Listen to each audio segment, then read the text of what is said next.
Paalala po lamang, ang impormasyong aming ibabahagi ay para sa layuning pang-impormasyon lamang at hindi opisyal na payo ukol sa tulong ng gobyerno ng Pilipinas man o Japan.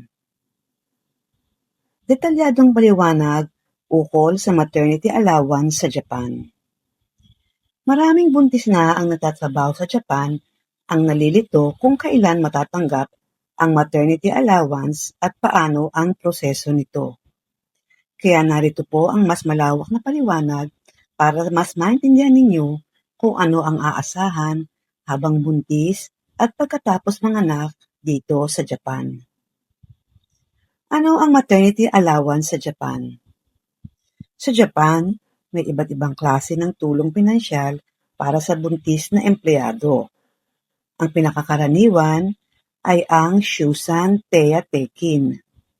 Ito ay ang maternity leave allowance na natatanggap habang hindi mo na makapagtrabaho dahil sa panganganak.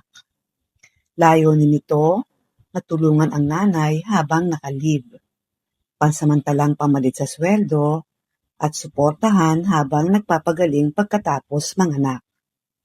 Karaniwan itong galing sa Shakai Hoken or Social Insurance or KENPO, Health Insurance Association ng company.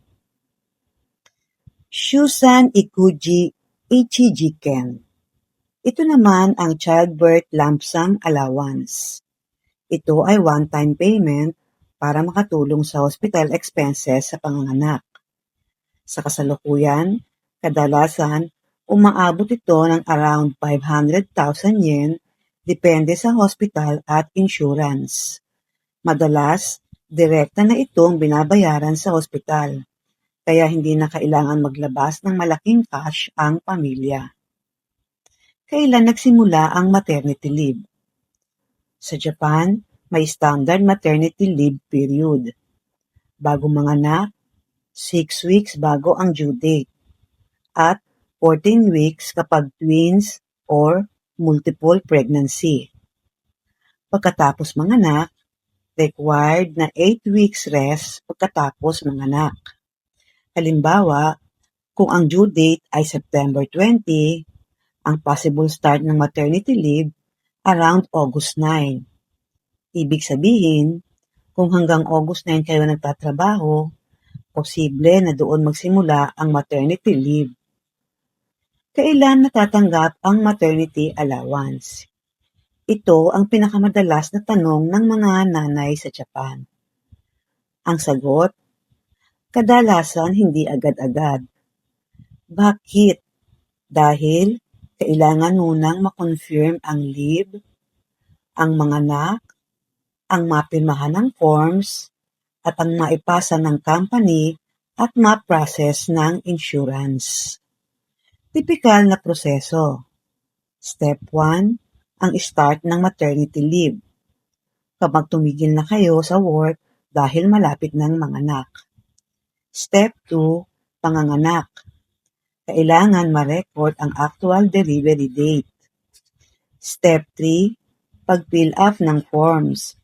May forms na manggagaling sa company, sa doktor or hospital, at insurance. Step 4, submission. Ipapasa kay HR ng company o direkta sa insurance, depende sa system. Step 5, processing. Dito madalas tumatagal. Ang processing time, around 1 to 3 months. At minsan, mas matagal pa. Example ng possible timeline. Halimbawa, last work, August. Ang due date is September. Then, nanganak ng September, ang possible payout, October, November, o December paminsan. Depende ito sa bilis ng HR, ng insurance processing, at ng kumpletong documents at schedule ng release ng KENPO. Magkano naman ang possible na allowance? Hindi pare-pareho ang amount. Usually, around 2/3 ng average salary. Base ito sa sweldo, sa insurance contribution, at work history. Halimbawa, kung regular ang trabaho at may sapat na salary, posible na makatanggap ng several 100,000 yen na total habang naka-maternity leave. Paano kung SSW visa holder? Maraming nagtatanong kung pwede ang SSW or Specified Skilled Workers. Posible po ito basta enrolled kayo sa Shakai Hoken, active employee, at qualified sa insurance requirements. Hindi automatic na bawal dahil lang SSW. Bakit minsan ito ay nadidelay? Narito po ang common reasons. Number 1, late magpasa si company. May companies na mabagal mag-process. Number 2, kulang sa requirements. Halimbawa, kulang sa pirma, mali ang dates, o may kulang na documents. Number 3, maraming application. May times na matagal ang processing ng insurance office. Number 4, holiday season. Kapag Golden Week, New Year, o sunod-sunod na holidays, mas bumabagal kung minsan. Ano-ano ang dapat ihanda? Karaniwang kailangan, may number, health insurance card, bank account, residence card, maternity forms, hospital and doctor certification. May ibang company na sila na ang naghahanda ng forms. Sino ang dapat tanungin? Pwede po kayong magtanong sa HR ng company, sa supervisor o health insurance association nyo. Japanese phrases na pwedeng gamitin. Tungkol sa maternity allowance, pwede nyong sabihin, Itsugoro, Shusan teyatekin ga shikyu sarimasu ka.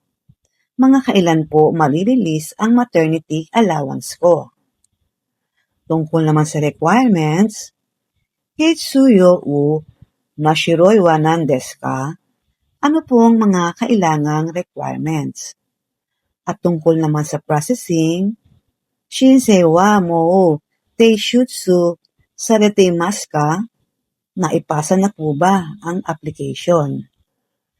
Mahalagang paalala, habang buntis sa Japan, huwag mahiyang magtanong sa HR. Siguraduhin kumpleto ang papeles at magtabi ng emergency savings kung kaya. Dahil kadalasan, hindi agad pumapasok ang allowance. Normal lang sa Japan na may waiting period bago makuha ang maternity benefits. Pero kapag kumpleto ang requirements at maayos ang hulog sa insurance, malaki ang chance na makuha ninyo ng maayos ang inyong benefits. Disclaimer lamang po, ang lahat ng impormasyong ibinahagi ay para sa layuning pang-impormasyon lamang at hindi garantisadong kumpleto o laging updated. Ito ay maaaring magbago nang walang paunang abiso. Ang creator ay hindi mananagot sa anumang direkta o hindi direktang epekto na maaaring magmula sa paggamit o interpretasyon ng impormasyong ito. Sa pangwakas, umaasa po kami na nakatulong ang impormasyong ito bilang gabay. Para sa pinakabagong update at opisyal na detalye, makabubuting i-verify pa rin sa tamang ahensya o autoridad. Marami pong salamat.